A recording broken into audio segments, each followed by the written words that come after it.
Assalamualaikum warahmatullahi wabarakatuh. Alhamdulillahirabbil alamin hamdan syakiran hamdan na'imin hamdan yuwafi ni'amahu wa yukafi mazidah. Ya Rabbana lakal hamdu kama yanbaghi li jalali wajhika wa azimi sultanik. Asyhadu an la ilaha illallah wa asyhadu anna Muhammadan abduhu wa rasuluhu la nabiyya wa la rasula ba'dah amma ba'du.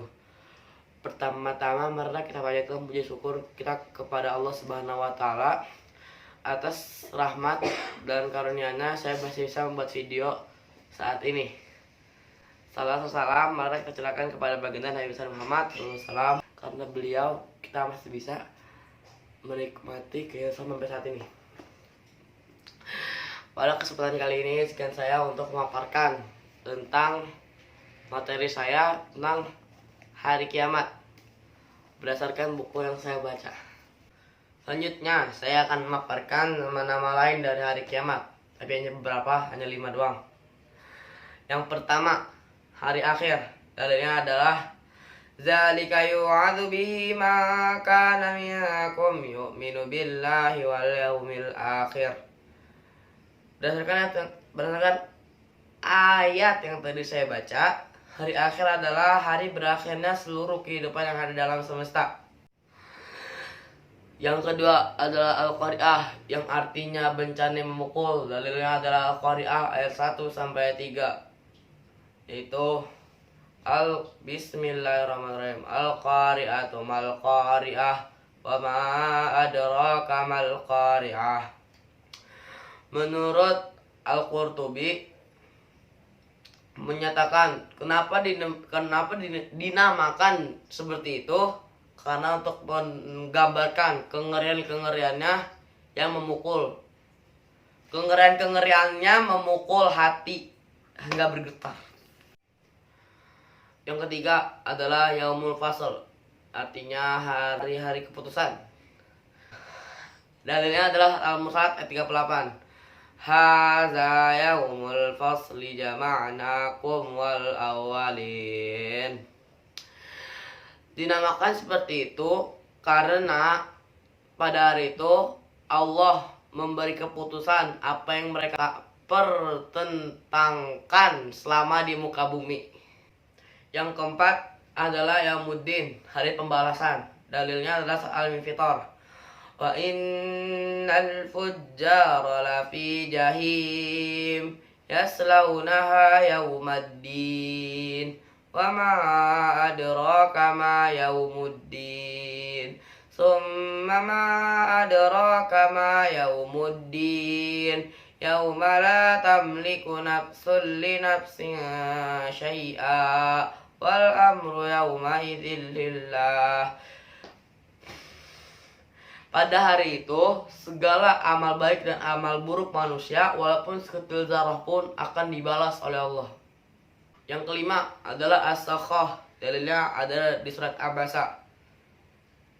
Fa iza ja'atis sakhah. As-Sakhah artinya suara yang memengkakan.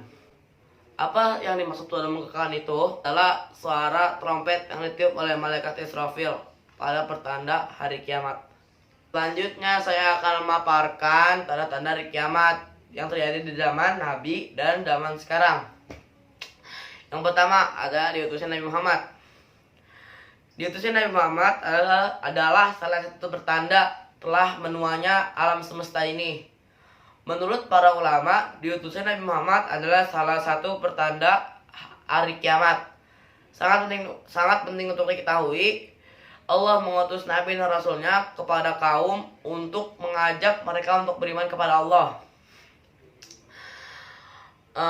Dan demikian seterusnya hingga Nabi Muhammad. Beliau adalah Nabi pamungkas dari segala nabi. Tidak ada nabi dan rasul setelah beliau. Yang kedua adalah terbelahnya bulan. Menurut para ulama, terbelahnya bulan juga termasuk salah satu ciri-ciri tanda-tanda dari berakhirnya zaman. Selain terbelahnya bulan sebagai tanda-tanda akhir zaman, terbelahnya bulan juga salah satu mukjizat Nabi untuk membuktikan kenabiannya. 2 poin yang tadi saya sebutkan adalah tanda-tanda kiamat yang sudah terjadi pada saat Nabi Muhammad masih hidup. Dan poin ketiga ini adalah tanda-tanda kiamat yang terjadi pada zaman sahabat atau Khulafaur Rasyidin, yaitu adalah fitnah di mana-mana, fitnah tersebar luas yang disebabkan terbunuhnya Umar, terbunuhnya Ali, perang Jamal dan perang Siffin. Yang keempat adalah tanda-tanda yang bisa kita rasakan di zaman sekarang, yaitu maraknya perdagangan yang menyebabkan orang-orang saling menyapa terhadap orang-orang yang tertentu saja. Padahal Nabi Muhammad menyuruh saling menyapa kepada siapa saja, mau kenal maupun tidak kenal. Yang keempat adalah tanda-tanda kiamat yang bisa kita rasakan di zaman sekarang, yaitu maraknya perdagangan yang membuat orang-orang lalai sehingga saling menyapa terhadap orang-orang tertentu saja. Yang kelima adalah tanda-tanda yang bisa kita rasakan juga di zaman sekarang, yaitu maraknya gedung-gedung pencakar langit seperti yang telah diprediksikan oleh Rasulullah. Poin terakhir, yaitu poin keenam, adalah orang-orang muslim banyak yang tidak bangga dengan identitasnya sebagai muslim dan malah ikut-ikutan terhadap gaya-gaya orang-orang kafir. Selanjutnya saya akan memaparkan beberapa hikmah dari iman kepada hari kiamat. Yang pertama, sebagai aktualisasi kepada rukun iman yang kelima. Yang kedua adalah pengetahuan tentang hari kiamat dapat mendorong jiwa-jiwa untuk lebih taat kepada Allah dan mempersiapkan diri untuk menghadapi hari tersebut.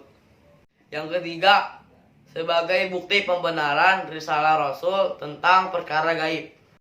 Yang keempat adalah mengimani tanda-tanda kiamat dapat memperkuat dan mempertebal iman.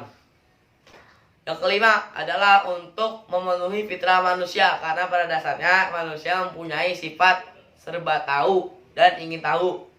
Sekian saja dari saya. Mohon maaf apabila salah kata. Wabillahi taufiq wal hidayah. Wassalamualaikum warahmatullahi wabarakatuh.